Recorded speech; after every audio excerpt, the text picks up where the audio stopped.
When was the last time you went on an adventure? Somewhere new? Did something you've never done before?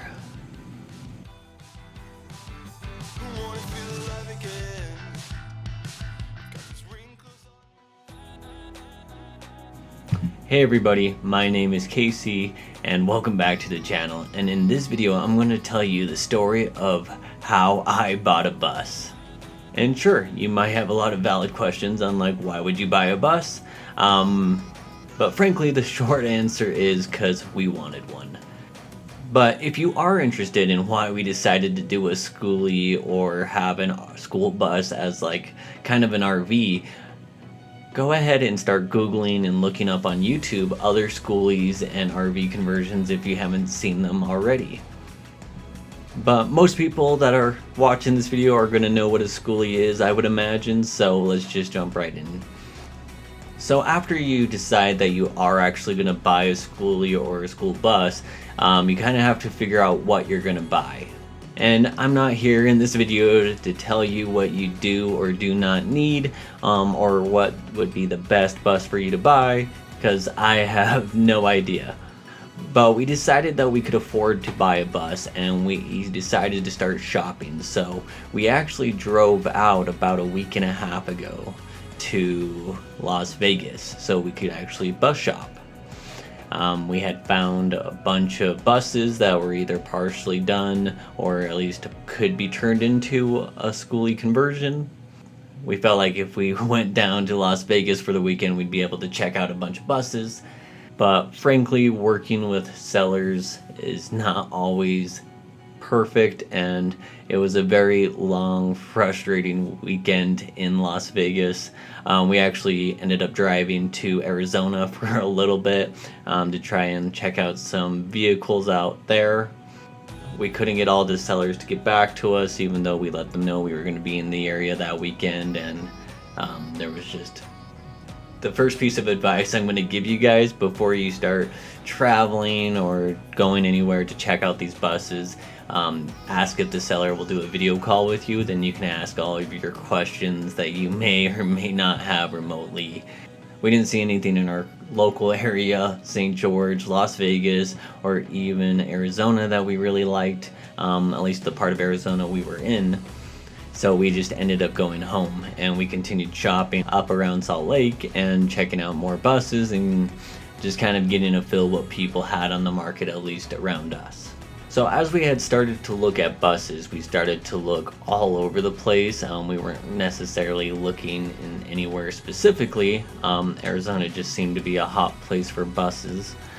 Kylie had been messaging these people down in Mesa about their bus, and we decided that we wanted this bus, and we were going to buy this bus from Mesa. So the reason the seller sold the bus is because they're actually going to Ukraine to do a volunteership, which is just incredible for them to do. But she didn't want to have the bus sitting around because she didn't know when she would be back. So it was a Friday, and the seller had plane tickets to leave to Ukraine on Tuesday. So I bought a plane ticket and flew out to Mesa, Arizona. I went to bed and dreamt of sunsets, where you place your head on my shoulders against. I'm not going to say everything went super smoothly. I actually think things went pretty rocky. We spent like 5 hours in the Arizona DMV. By the time I received the title, the bill of sale, and made a trip to Walmart to get some essentials for the night, it was already like 9 o'clock and getting dark outside, which I was irritated about because it was dark and I couldn't film. And it was just so hot. It was like insanely hot in Arizona that weekend.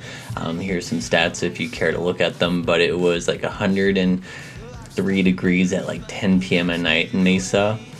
But I was on the road, and it was my first time driving the bus, and it was dark, and I was probably a little bit more flustered than anything. But I made a stop at a rest stop about halfway between Mesa and Phoenix, and I got talking to this lady who was very excited about the bus. She's just filming me, so what was it? It's called A-L-A-S. Alas? Alas. Alas. Alas. And it's wings in Spanish. Wings in Spanish. Alas. Wings. Alas is wings in Spanish, and because I flew out here to get the bus, it might be a good name for the bus.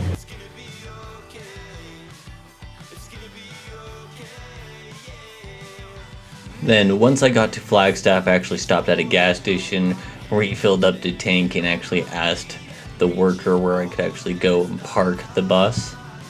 And then I spent my first night in the bus. Good morning. It is currently 7 a.m. The sun has been probably out for about 2 hours now, and I have officially woken up.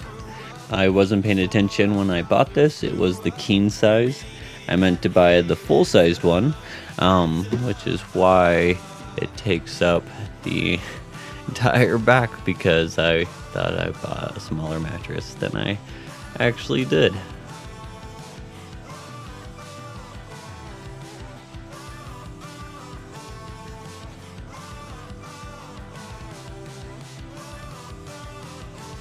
So last night I drove from Mesa, Arizona to Flagstaff, and that took me several hours. If you've never made the drive, it's basically uphill.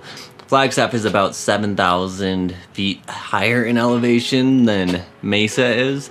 But as soon as I got into Flagstaff last night, the temperature did drop considerably, so no complaints from me, but I do have a lot of ground to cover. I'm hoping to be back home in Utah by tonight, so that's the game plan.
And it's important to remember that this vehicle was built for endurance and not speed. I kept telling everybody it's a momentum-based vehicle, and what it meant by that was basically you have to hit 20 miles per hour, then 25 miles per hour, then 30 miles, 35, 40, 45, whatever, up until you get to like your top speed, which in my case was right around 65 on a long straight road in the bus. Throughout most of northern Arizona and southern Utah, single lane road, and it was windy and hilly, and there were times when I just could not get the bus going very quickly because I hadn't had any practice gaining momentum with the vehicle yet, and I was still getting a feel for how to drive it. I am currently in Kanab, Utah. It's probably about a 75-mile drive from Lake Powell. I was actually hoping to be twice the distance by now. If you were in northern Arizona or southern Utah today and you got slowed down, I apologize. But make good choices. I've seen a lot of people cut me off today in very dangerous ways just because I was going slower. I would just like to remind everybody to just drive safely. At this point, I was tired and just super excited to be home. I had only I had like 3 hours of sleep the night before, and I had just driven 600 miles through a very extremely hot desert. But the bus is now home. We're excited to have it, and we're excited to make videos about fixing up the bus and making it our own. Thank you so much for watching this video. If you're interested in schoolies, bus conversions, DIY backyard remodels, because I've been doing some of those videos as well. I do have videos in the works, they're just not quite finished yet, and I'm really excited to get those out to you guys. Again, thank you so much for just giving me your time, and I'll see you in the next one.